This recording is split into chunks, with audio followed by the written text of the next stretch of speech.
ಆಮೇಲೆ ದರ್ಶನ್ ಅವ್ರದ್ದು ಒಂದು ಸಾಂಗ್ ನೆನಪಾಗ್ಬೋದು. ನೀವೊಂದು ಹಾಡು ಹೇಳಿದ್ದೀರಾ ಆಕ್ಚುಲಿ, ದಿನ ಬೆಳಗು ಅಂತ ಹೇಳಿ, ತುಂಬಾ ಅದ್ಭುತವಾದ ಸಾಂಗು. ಹೇಳ್ಬೋದಾ? ಹಾ, ಎಸ್ ಸರ್, ಹೇಳಿ. ಹೇ ಸ್ನೇಹ ಎಂಬ ತಂಗಾಳಿಗೆ ಯಾವ ರೂಪವಿಲ್ಲ, ನೋವ ಮನಸ್ಸು ಹೃದಯಕ್ಕೆ ಮಾತ್ರ ಕಾಣೋದು ಎಲ್ಲ. ಅಕ್ಕರೆಯ ಕಂಗಳಲ್ಲಿ ಆಸರೆಯ ಸ್ಪಂದನ, ಭೂಮಿಗೂ ಗಗನಕ್ಕೂ ಬಿಡಿಸದ ಬಂಧನ. ಹೇ ಸ್ನೇಹ ಎಂಬ ತಂಗಾಳಿಗೆ ಯಾವ ರೂಪವಿಲ್ಲ, ನೋವ ಮರೆಸ ಹೃದಯಕ್ಕೆ ಮಾತ್ರ ಕಾಣೋದು ಎಲ್ಲ. ಅಕ್ಕರೆಯ ಕಂಗಳಲ್ಲಿ ಆಸರೆಯ ಸ್ಪಂದನ, ಭೂಮಿಗೂ ಗಗನಕ್ಕೂ ಬಿಡಿಸದ ಬಂಧನ. ನನ್ನೆದೆಯ ಮಾತು ಇದೆ, ಅಮ್ಮ ಕಲಿಸಿದ ಹಾಡು ಇದೆ, ಮೊದಲಿಂದ ಕೊನೆವರೆಗೂ ಹೆಸರುಳಿಸೋ ತವಕವಿದೆ. ದಿನ ಬೆಳಗೋ ಆ ಸೂರ್ಯನ ಆ ಚಂದ್ರನ ಹೆಜ್ಜೆಯಲ್ಲಿ. ಬ್ಯೂಟಿಫುಲ್. ಇಲ್ಲ, ವಾತಾವರಣ ಅದಕ್ಕಿಂತ ಫ್ರೆಂಡ್ಶಿಪ್ ಬಗ್ಗೆ ಒಂದು ಇದು ಮಾಡೋಣ ಅಂತ ಅಂದ್ಕೊಂಡಿದ್ದು. ಹಾಡಾಗಲಿ ಗೂಡಾಗಲಿ ನಾಡಾಗಲಿ ಕಟ್ಟೋಕೆ ನಾನಾ ದಿನ, ಕೆಡವೋಕೆ ಮೂರೇ ದಿನ. ಅರಸಿದರು ಮುನಿಗಳು, ಗಳಿಸಿದರು ಕಲಿಗಳು, ನೆತ್ತರದಿ ನೆಚ್ಚಿನ ಈ ಮೆಚ್ಚಿನ ಸಾಮ್ರಾಜ್ಯವ.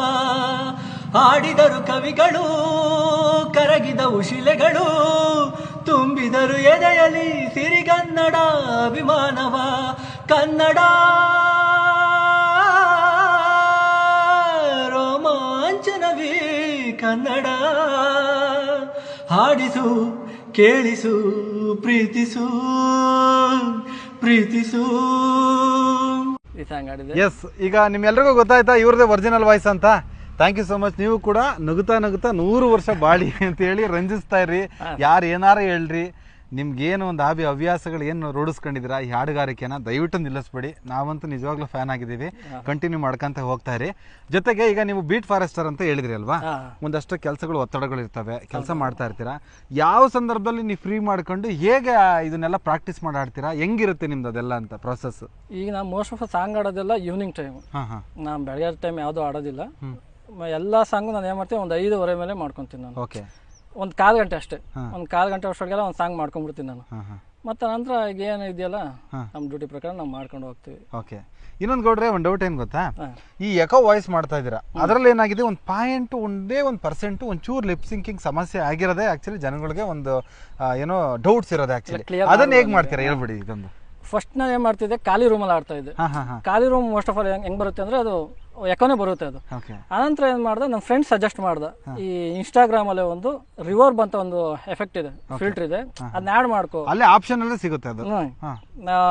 ರಿವರ್ಬ್ ಅನ್ನೋ ಒಂದು ಎಫೆಕ್ಟ್ ಇದೆ, ಫಿಲ್ಟರ್ ಇದೆ, ಅದನ್ನ ಯೂಸ್ ಮಾಡ್ಕೋ, ಎಕೋ ಬರುತ್ತೆ ಅಂತ ಮಾಡ್ದೆ. ನಾನು ಅದ್ರಲ್ಲೇ ಆಡ್ತಿರೋದು. ನಾನು ಕೆಲವ್ರು ಅಂತಾರೆ, ಇಲ್ಲ ಫಸ್ಟ್ ಸಾಂಗ್ ಆಡ್ತಿದ್ದೀರಾ ಆಮೇಲೆ ನೀವು ಲಿಪ್ ಸಿಂಕ್ ಮಾಡ್ತಿದ್ದೀರಾ. ಆ ರೀತಿ ಏನಿಲ್ಲ. ಒಂದೇ ಸಲ ಮೊಬೈಲ್ ಇಟ್ಟು ಮೊಬೈಲಲ್ಲಿ ನಾನು ಶೂಟ್ ಮಾಡ್ತೀನಿ, OnePlus ಮೊಬೈಲಲ್ಲಿ ಫಸ್ಟ್ ಸಾಂಗ್ ಶೂಟ್ ಮಾಡ್ತೀನಿ, ಅದರಲ್ಲೇ ನಾನು ಮಾಡ್ಕೊತೀನಿ. ಈಗ ನೋಡಿ, ಬ್ಯುಸಿ ಇರೋರು ಕೂಡ ನಿಮ್ ರೀಲ್ಸ್ ನೋಡ್ಕೊಂಡು ಬಹಳ ಖುಷಿ ಪಡ್ತಾರಲ್ವಾ. ನಿಮಗ್ ಬಂದಿರೋಂಥ ರಿವ್ಯೂನಲ್ಲಿ ದಿ ಬೆಸ್ಟ್ ರಿವ್ಯೂ ನನಗೆ ತುಂಬಾ ಖುಷಿ ಆಗಿದ್ದು ಅಂತಂದ್ರೆ ಯಾವ್ದು, ಯಾರ ಕಡೆಯಿಂದ ಸಿಕ್ಕಿದ್ದು? ಫಸ್ಟ್ ಸುಧಾಮೂರ್ತಿ ಅಮ್ಮ ಪೇಜ್ ಇದೆಯಲ್ಲ, ಆ ಫ್ಯಾನ್ ಪೇಜ್ ಕಡೆಯಿಂದ ಒಂದು ವಿಡಿಯೋ ಮಾಡಿ ಹಾಕಿದ್ರು. ಇದೇನು ಪ್ರಮೋಷನ್, ಇದು ಏನೋ ಪೇಡ್ ಪ್ರಮೋಷನ್ ಅಲ್ಲ, ಇದು ಒಂದು ಕಲೆಗೆ ಒಂದು ಪ್ರಮೋಷನ್ ಮಾಡೋಣ ಅಂತೇಳಿ ಅವ್ರು ಮಾಡಿದ್ರು. ಅನಂತರ ಏನ್ ಮಾಡಿದ್ರು, ಫಸ್ಟ್ GC ಗೌಡ್ರು ಅಂತ, GC ಗೌಡ್ರು ಅಂತ ಇನ್ಸ್ಟಾಗ್ರಾಮ್ ಅಲ್ಲಿ ತೆಗೆದು, ಈ ಫಾರೆಸ್ಟ್ ಡಿಪಾರ್ಟ್ಮೆಂಟ್ ವ್ಯಕ್ತಿ ಯಾರು ಅಂತ ಗೊತ್ತಿಲ್ಲ, ಬಟ್ ಇವ್ರ ಕಲೆಗೆ ನಾವು ಒಂದು ಬೆಲೆ ಇದನ್ನ ಕೊಡ್ಬೇಕು ಅಂತ ಫಸ್ಟ್ GC ಗೌಡ್ರು ಮಾಡಿದ್ರು. ಅನಂತರ ಏನ್ ಮಾಡಿದ್ರು, ಸುಧಾಮೂರ್ತಿ ಅಮ್ಮ ಪೇಜ್ ಇದೆಯಲ್ಲ ಅವ್ರು ಮಾಡಿದ್ರು. ಅನಂತರ ಕೀರ್ತಿ ಸರ್ ಇದಾರಲ್ಲ, ಅವರೊಂದು ವಿಡಿಯೋ ಮಾಡಿದ್ರು. ಅದೊಂದು ತುಂಬಾ ಹೆಲ್ಪ್ ಆಯ್ತು. GC ಗೌಡ್ರು, ಸುಧಾಮೂರ್ತಿ ಅಮ್ಮ ಪೇಜು, ಮತ್ತೆ ಕೀರ್ತಿ ಸರ್ ಇದಾರಲ್ಲ ಆ ಪೇಜು, 3 ಪೇಜು ತುಂಬಾ ಹೆಲ್ಪ್ ಆಯ್ತು ಅದು. ಅವ್ರು ಈಗ ನಿಮಗೆ ನಿರಂತರವಾಗಿ messages nice super magical voice ಅಂತ ಹೇಳಿ ಲೇಡೀಸ್ ಫ್ಯಾನ್ಸ್ ಕ್ಲಬ್ ಜಾಸ್ತಿ ಓಪನ್ ಆಗ್ಬಿಟ್ಟಿತ್ತು, ಅದ್ರ ಬಗ್ಗೆ ಏನ್ ಹೇಳ್ತೀರಿ? ಇಲ್ಲ ನಂಗೆ ಎಂಗೇಜ್ಮೆಂಟ್ ಆಗಿದೆ ಆಲ್ರೆಡಿ. ಅದ್ರ ಬಗ್ಗೆ ನಾನು ಏನು ಹೇಳೋದಿಲ್ಲ. ಅಲ್ಲ, ಅವ್ರ ಪ್ರೀತಿ ಬಗ್ಗೆ ಹೇಳಿ ಅಂತ. ಅಂದ್ರೆ ತುಂಬಾ ಜನರು ಮ್ಯಾಜಿಕಲ್ ವಾಯ್ಸ್, ಈಗ ಏನ್ ಗೊತ್ತಾ, ನಿಮ್ ಹಾಡ್ ಬಂದಿದ ತಕ್ಷಣ ಮ್ಯಾಜಿಕಲ್ ವಾಯ್ಸ್ ಅಂತಾನೆ ಬರ್ತಾ ಇರ್ತಾರೆ ಆಕ್ಚುಲಿ ಕಮೆಂಟ್ಸ್. ಅದ್ರ ಬಗ್ಗೆ ಏನ್ ಹೇಳ್ತೀರಾ, ಅಪ್ರಿಷಿಯೇಷನ್ ಬಗ್ಗೆ? ಇಲ್ಲ, ತುಂಬಾ ಜನ ಮೆಸೇಜ್ ಮಾಡ್ತಿರ್ತಾರೆ. ಮೋಸ್ಟ್ ಆಫ್ ಆಲ್ ತುಂಬಾ ಎಲ್ಲರಿಗೂ ಮೆಸೇಜ್ ಮಾಡ್ತೀನಿ, ನಾನು ರಿಪ್ಲೈ ಮಾಡ್ತೀನಿ. ಕೆಲವೊಂದಷ್ಟು ಜನಕ್ಕೆ ರಿಪ್ಲೈ ಮಾಡಕ್ ಆಗಿರೋದಿಲ್ಲ. ಕೆಲವು ಮತ್ತೆ ನಾನು ಇನ್ಸ್ಟಾಗ್ರಾಮ್ ಇದ್ರಲ್ಲಿದ್ದಾಗ, ಆನ್ಲೈನ್ ಇದ್ದಾಗ ಮೇಲ್ಗಡೆ ಮೆಸೇಜ್ ಬರುತ್ತಲ್ಲ, ಟಾಪ್ ರಿಕ್ವೆಸ್ಟ್ ಬಂದಾಗ, ಅವಾಗೆಲ್ಲ ನಾನು ಆಲ್ಮೋಸ್ಟ್ ಎಲ್ಲರಿಗೂ ರಿಪ್ಲೈ ಮಾಡಿರ್ತೀನಿ. ಕೆಲವೊಂದಷ್ಟು ಜನಕ್ಕೆ ಮಾಡಿರಕ್ ಆಗೋದಿಲ್ಲ. ಹೂವು ನಕ್ಕಾಗ ತಾನೇ ಅಂದ ಇರುವುದು, ದುಂಬಿ ಬರುವುದು, ಚಂದ್ರ ನಕ್ಕಾಗ ತಾನೇ ಬೆಳಕು ಬರುವುದು,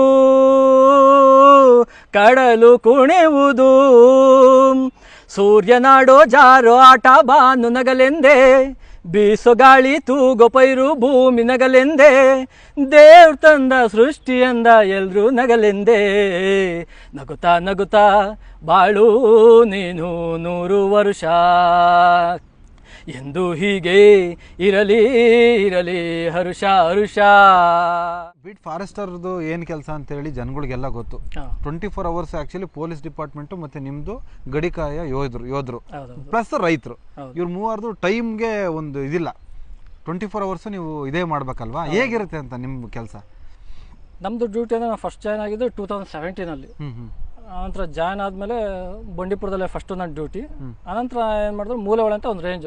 ಈಗ ಹೆಂಗೆ ಪೊಲೀಸ್ ಡಿಪಾರ್ಟ್ಮೆಂಟ್ ಅಲ್ಲಿ ಸ್ಟೇಷನ್ ಅಂತ ಇರುತ್ತಲ್ಲ, ನಮ್ಮ ಡಿಪಾರ್ಟ್ಮೆಂಟ್ ಅಲ್ಲಿ ರೇಂಜ್ ವೈಸ್ ಇರುತ್ತೆ, ರೇಂಜ್ ಅಂತ ಇರುತ್ತೆ. ಫಸ್ಟ್ ಮೂಲೆವಳೆ ಅಂತ ಹಾಕಿದ್ರು. ನಮ್ಗೆಲ್ಲ ಏನ್ ಮಾಡ್ತಾರೆ ಅಂದ್ರೆ ಒಳಗಡೆ duty, field duty, by walk duty ಮಾಡಬೇಕು, ಲೈಕ್ ಆ ರೀತಿ ಇರುತ್ತೆ.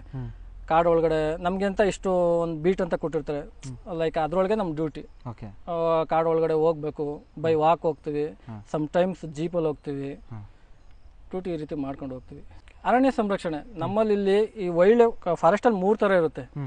ಒಂದು ರೆಗ್ಯುಲರ್ ಫಾರೆಸ್ಟ್, ಒಂದು ವೈಲ್ಡ್ ಲೈಫ್ ಫಾರೆಸ್ಟ್, ಮತ್ತೆ ಸೋಷಿಯಲ್ ಅಂತ. ನಮ್ದು ವೈಲ್ಡ್ ಲೈಫ್ ಫಾರೆಸ್ಟ್ ಇದೆಯಲ್ಲ, ಈ ಬಂಡೀಪುರ ಏನಿದೆಯಲ್ಲ, ಬಂಡೀಪುರ ಕರ್ನಾಟಕದಲ್ಲಿ ಅತಿ ಹೆಚ್ಚು ಅರಣ್ಯ ಹೊಂದಿರುವಂತಹ ಒಂದು ಪ್ರದೇಶ ಇದು. ಈ ಒಂದು ನ್ಯಾಷನಲ್ ಪಾರ್ಕ್ ಅಂತ ಕರೀತಾರೆ, ಬಂಡೀಪುರ ನ್ಯಾಷನಲ್ ಪಾರ್ಕ್ ಅಂತ. ಕರ್ನಾಟಕದಲ್ಲಿ ಟೋಟಲ್ 5 ನ್ಯಾಷನಲ್ ಪಾರ್ಕ್ ಇದೆ, ಅದರಲ್ಲಿ ಇದು ಒಂದು ಬಂಡೀಪುರ ನ್ಯಾಷನಲ್ ಪಾರ್ಕ್ ಅಂತ. 5 ವೈಲ್ಡ್ ಲೈಫ್ ಇದಿದೆ, ಅದ್ರ ಬಂಡೀಪುರ ವೈಲ್ಡ್ ಲೈಫ್ ಇದು ಒಂದಾಗಿದೆ ಅಷ್ಟೇ. ಈಗ ನೀವು ಹಾಡುಗಾರಿಕೆಯಿಂದ ಬಹಳ ಅಪ್ರಿಷಿಯೇಷನ್ ತಗೊಂಡಿದ್ದೀರಾ, ವೃತ್ತಿಲಿ ಬಂದ್ಬಿಟ್ಟು ನೀವು ಅರಣ್ಯ ಸಂರಕ್ಷಕರು. ಯಾವ್ದು ತುಂಬಾ ಖುಷಿ ಕೊಡ್ತು ನಿಮ್ಗೆ? ನಂಗೆ ಅರಣ್ಯ ಸಂರಕ್ಷಣೆ ಖುಷಿ ಕೊಟ್ಟಿದೆ ನನಗೆ. ಯಾಕಂದ್ರೆ ಇದು ಜಸ್ಟ್ ಹಾಬಿಗೋಸ್ಕರ ಆಡ್ತಿರೋದು ಅಷ್ಟೇ. ಬಟ್ ನಂಗೆ ಊಟ ಅಂತ ಅನ್ನ ಅಂತ ಕೊಡ್ತಾ ಇರೋದು ನನ್ನ ಇಲಾಖೆ. ಅದಕ್ಕೆ ತುಂಬಾ ಒಬಿಡಿಯಂಟ್ ಆಗಿದ್ದೀರಾ. ಆಯ್ತು ಸರ್, ಈಗ ನಿಮ್ಮ ಹಾಡುಗಾರಿಕೆ ತುಂಬಾ ಜನರು ಮೆಚ್ಕೊಂಡಿದ್ದಾರೆ.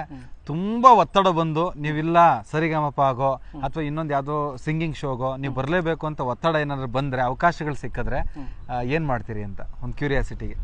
ಫಸ್ಟ್ ಹೈಯರ್ ಅಥಾರಿಟಿಯಿಂದ ಪರ್ಮಿಷನ್ ತಗೋಬೇಕು. ಪರ್ಮಿಷನ್ ಸಿಗ್ಲಿ ಅವಾಗ ನೋಡೋಣ. ಅಲ್ಲ, ಸಿಕ್ಕಿದ್ರೆ ಹೋಗಿ ಆಡ್ತೀರಾ? ಸಿಕ್ಕಿದ್ರೆ ಹೋಗಿ ಆಡ್ತೀನಿ ಸರ್. ಫಸ್ಟ್ ಡಿಪಾರ್ಟ್ಮೆಂಟ್ ಕಡೆಯಿಂದ ಪರ್ಮಿಷನ್ ಸಿಗ್ಬೇಕಲ್ಲ. ಈಗ ಒಂದು ಡಿಪಾರ್ಟ್ಮೆಂಟ್ ಅಲ್ಲಿ ಇದೀನಿ ಅಂದ್ರೆ ಯಾಕೆ ಹೇಳ್ತಾ ಇದ್ದೀನಿ ಅಂತಂದ್ರೆ, ನಿಮ್ ತರ ಏನೋ ಉದ್ಯೋಗ ಮಾಡೋಂಥ ಸರ್ಕಾರಿ ಅಧಿಕಾರಿಗಳು ಸಾಕಷ್ಟು ವೇದಿಕೆಯಲ್ಲಿ ಹೋಗಿ ತಮ್ಮ ಹಾಡುಗಾರಿಕೆಯನ್ನು ಪ್ರಸ್ತುತಪಡಿಸುವಂತ ಸಾಕಷ್ಟು ಉದಾಹರಣೆಗಳು ನಮ್ಮ ಮುಂದೆ ಇದೆ. ಸೊ ನಿಮ್ಮನ್ನು ಕೂಡ ಅಂತ ದೊಡ್ಡ ವೇದಿಕೆಯಲ್ಲಿ ನೋಡ್ಬೇಕು ಅಂತ ಆಸೆ ಇದೆ ಸಾಕಷ್ಟು ಜನರಿಗೆ. ಅವ್ರ ಪರವಾಗಿ ಪ್ರಶ್ನೆ ಕೇಳಿದ್ದು. ಅದೇ ಸರ್, ಪರ್ಮಿಷನ್ ಸಿಕ್ಕರೆ ಹೋಗ್ತೀನಿ ಸರ್. ಖಂಡಿತವಾಗೂ ಹೋಗ್ತೀನಿ. ಈಗ ಆಯ್ತು, ನಿಮ್ಮ ಸಹಪಾಠಿಗಳು ಹಿಂದೆ ಇದ್ದಂಥವ್ರು ಅಥವಾ ನಿಮ್ಮೂರಲ್ಲಿ ನಿಮ್ಮ ಹಾಡುಗಾರಿಕೆಯಿಂದ ಫೇಮಸ್ ಆಗಿದ್ರಲ್ವ ರೀಲ್ಸ್, ಅವನ್ನೆಲ್ಲ ನೋಡಿದಾಗ ನಿಮ್ಮೂರ್ಗೆ ಹೋದಾಗ ಅವ್ರು ಹೆಂಗ್ ಮಾತಾಡಿಸ್ತಾರೆ ನಿಮ್ಮಲ್ಲಿ? ಫೇಮಸ್ ಆದಾಗಿಂದ ಇನ್ನು ಊರ್ಗೆ ಹೋಗಿಲ್ಲ. ಅಲ್ಲ, ಫೋನ್ ಮುಖಾಂತರ ಏನಾದ್ರು ಮಾತಾಡೋದು? ನಮ್ಮ ತಂದೆ ಖುಷಿ, ಫ್ರೆಂಡ್ಸ್ ಎಲ್ಲ ಕಾಲ್ ಮಾಡ್ತಿರ್ತಾರೆ, ಅವ್ರಿಗೆಲ್ಲ ಹೇಳ್ತಿರ್ತಾರೆ ತುಂಬಾ ಚೆನ್ನಾಗಿ ಆಡ್ತೀಯ. ನಮ್ಮ ತಂದೆ ನಂಗೆ ಜಾಸ್ತಿ ಸಪೋರ್ಟ್ ನನ್ಗೆ. ಈಗ ನನ್ಗೆ ಅಮ್ಮನ ತರ ಒಬ್ರು ತಾಯಿ ಸಿಕ್ಕಿದ್ದಾರೆ, ಅತ್ತೆ, ಅವ್ರು ತುಂಬಾ ಇದು ಮಾಡ್ತಾರೆ, ಅವ್ರ ಸಪೋರ್ಟು. ಇದೆಲ್ಲ ಖುಷಿ ಕೊಡುತ್ತೆ ಒಂಥರ.